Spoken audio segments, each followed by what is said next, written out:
ഈ റജബ് മാസത്തിന്റെ ഒന്നാമത്തെ പത്തിൽ 1 മുതൽ 10 വരെ നമ്മൾ പതിവാക്കേണ്ട ഒരു ദിക്റുണ്ട് പ്രിയപ്പെട്ടവരെ. മഹാന്മാരായ പണ്ഡിതന്മാരെ പഠിപ്പിക്കുകയാണ്. ആ ദിക്റാണ് നിങ്ങൾക്ക് സ്ക്രീനിലൂടെ കാണുന്നത്. സുബ്ഹാന ഹയ്യിൽ ഖയ്യൂം, സുബ്ഹാന ഹയ്യിൽ ഖയ്യൂം, സുബ്ഹാന ഹയ്യിൽ ഖയ്യൂം.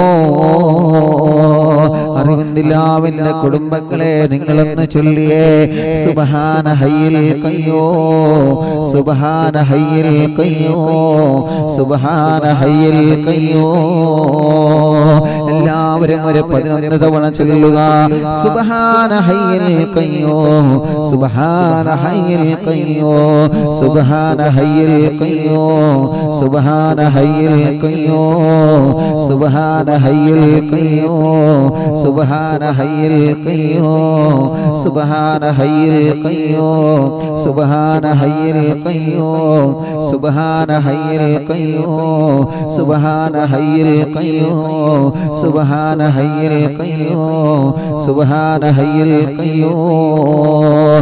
ഇൻഷാ അല്ലാഹ് റജബിന്റെ 1-ാമത്തെ രാവ് മുതൽ കഴിഞ്ഞ 1-ാമത്തെ രാവ് മുതൽ 1-ാമത്തെ മുഴുവൻ 10ലും നമ്മൾ ചൊല്ലേണ്ട ദിക്റുകളാണ്.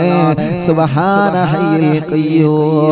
ആ ദിക്റിന്റെ മഹത്വം എത്രയാൽ ഓതണം, നമ്മള് പാരായണം ചെയ്യണം, നമ്മള് ജീവിതത്തിൽ പതിവാക്കണം. നമ്മള് അല്ലാഹുവേ അതിന് നീ തൗഫീഖ് നൽകണേ റഹ്മാനെ, തൗഫീഖ് നൽകണേ റഹ്മാനെ. അതൊക്കെ പതിവാക്കുക എന്നുള്ളത് അല്ലാഹു നമുക്ക് തരുന്ന തൗഫീഖാണ്. അതൊക്കെ ചൊല്ലുക എന്നുള്ളത് അല്ലാഹു നമുക്ക് തരുന്ന തൗഫീഖാണ്. അതൊക്കെ ചൊല്ലുക എന്നുള്ളത് അല്ലാഹു നമുക്ക് തരുന്ന തൗഫീഖാണ്.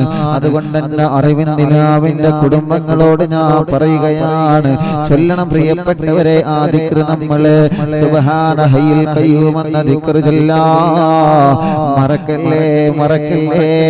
അല്ലാഹുവേ ഞങ്ങൾക്ക് നീ സൗഭാഗ്യം നൽകണേ അല്ലാഹ്.